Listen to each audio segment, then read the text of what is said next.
Guys, magluto na ako ng pansit. Nahiwa ko na itong cabbage, carrots, sibuyas bawang, atay ng manok at saka chicken breast. And then, ganito kadaming tubig yung gagamitin ko. Tapos, painit na ako ng oil. Tapos, nilagyan ko yan ng siguro mga 20 pieces na maliit na aswete. Kaya nagkulay na siya ng ganyan. Tapos, igigisa ko na yung sibuyas bawang muna. Igisa ko lang yung sibuyas bawang bago ko ilagay yung chicken. Tapos yung chicken breast. Diba? Kunti na lang pala itong sotanghan ko. So, kainin ko na ito lahat. Iluluto ko na ito. Tatlong na lang siya tatlong set. Nakabukas yung extra span. Hindi mga mong. Nagisa ko na pala guys yung atay at saka yung manok. Hindi ko na napakita. Ayan, hintayin ko lang siya kumulo ng mga ilang minutes. Tapos lagyan ko ng tubig. Nilagyan ko na rin yan ng salt and pepper at saka 2 kutsarang toyo. Ito ang ginagawa ko guys sa sotang ko para mabilis ko siyang maluto. Hindi ko siya kinakat kasi bawal daw, diba? Pampahaba ng buhay. And kumukulo na ito. Pakuluin ko to ng mga 15 to 20 minutes para lutong-luto yung chicken tsaka yung chicken liver. Habang hinihintay ko yung pansit, nanonood ako ng Daily Dose of Sunshine. Diba? Episode 4. Ang ginagawa ko, 1.5 ko siya para mabilis. Kasi, ang kagandahan dito sa Korean series na to, English subtitle siya. So, kapag English voice, at saka may subtitle, mabilis ko siyang mapapanood. Unlike yung Royal Nemesis, talagang binabasa ko yung subtitle kasi hindi siya English voice eh. Tapos yung The Tale of Lady Oak. Basta kapag Korean series, mas gusto ko talaga yung may English voice. Kasi kapag subtitle, ganun ako. Tingin sa taas baba. Kasi binabasa ko talaga yung subtitle. So yun guys, wait ko lang yung pansit tapos early dinner, tapos late lunch. Late lunch, early dinner. Kayo nang bahala, kayo nang magbaliktad. Nailagay ko na pala yung carrots, guys. Pakuluan ko ng mga 2 minutes bago ko ilagay itong cabbage. Tapos, bago ko din ilagay yung sotangkon. Sabay-sabay na silang nalito, diba? Salt and pepper lang ang pangkalasa ko dyan. Nailagay ko na yung sotanghon at saka itong repolyo, guys.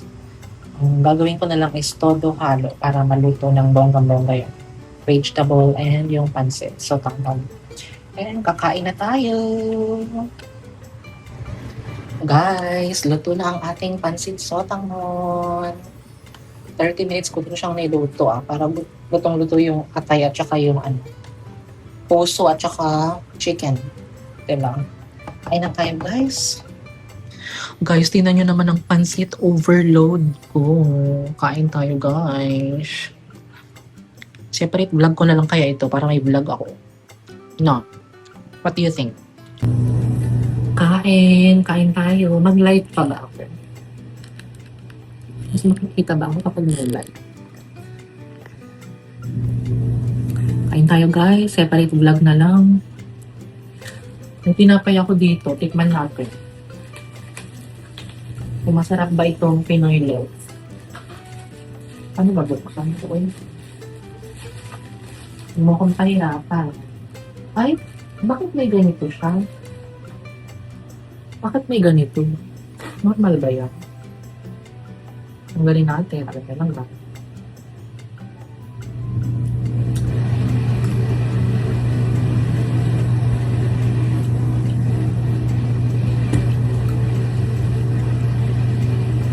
Sorry Lord pero parang may maamoy.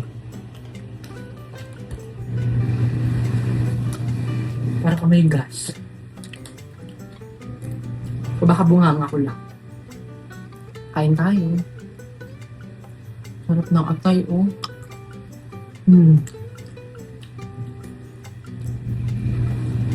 Pero hindi siya yung lasa ng atay na nabibili mo dyan sa talipapa. Feeling ko para mas bago yun sa talipapa.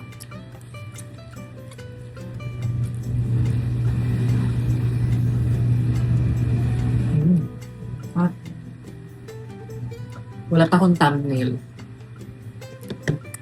Tip ka muna. Maganda ba? Mga 5 minutes lang tong vlog.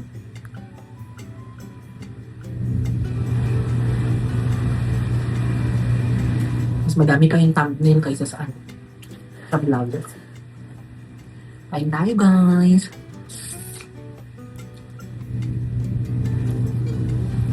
Ayoko ipalaman. Ganyan na lang. Pilas-pilas ka na lang. Hindi na tuloy yung ulan. Kanina umaambon niya.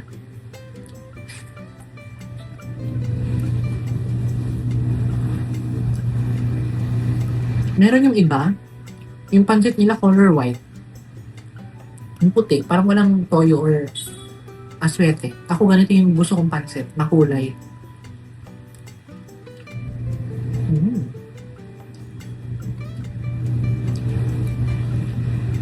Lutong-luto yung chicken.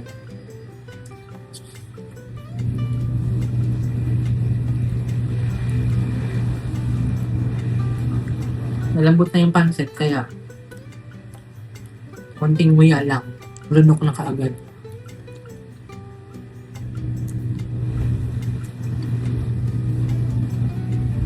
Kalahating repolyo lang yung ginamit ko. Niluto ko, tsaka isang carrots.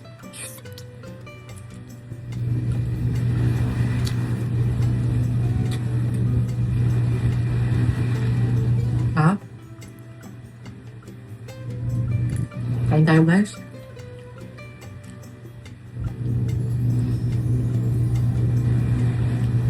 Sino si John Pullman? Special Pinoy Loaf.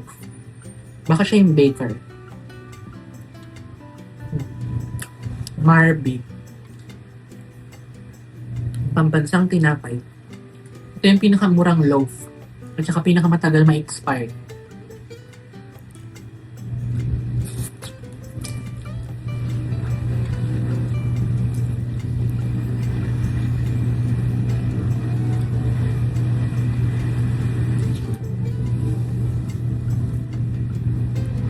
Yung iba ayaw nila nakatay ng manok. Ako minsan lang din naman. Kasi baka arthritis din ako yung uric acid.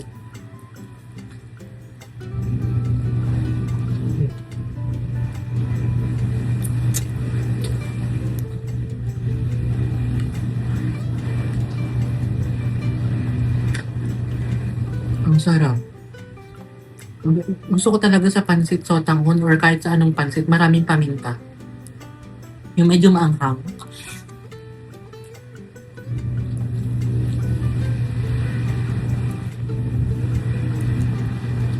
Pero ito may kulang.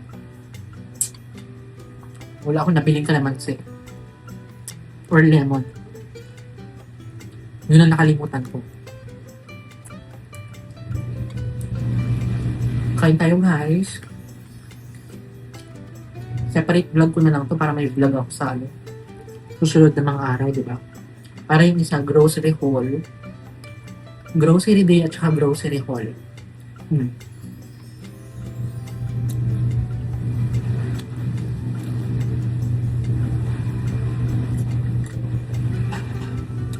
So yun guys, dito ko na-end yung vlog. Thank you sa pagsama sa akin today. Ano yun? Kaloka. Yun guys, bago pa uminit yung ulo ko, end ko na yung vlog. Thank you guys for watching. Please like, share, and subscribe. Bye! Yun pala yung maingay guys. So kaloka. Magbubutas na naman sila dyan. Traffic na naman. Kaloka, B. Maynila yan eh. Tapos yung mga tindahan yan, if affected sila, magsasarado din sila kasi walang kakain sa kanila. Okay, bye!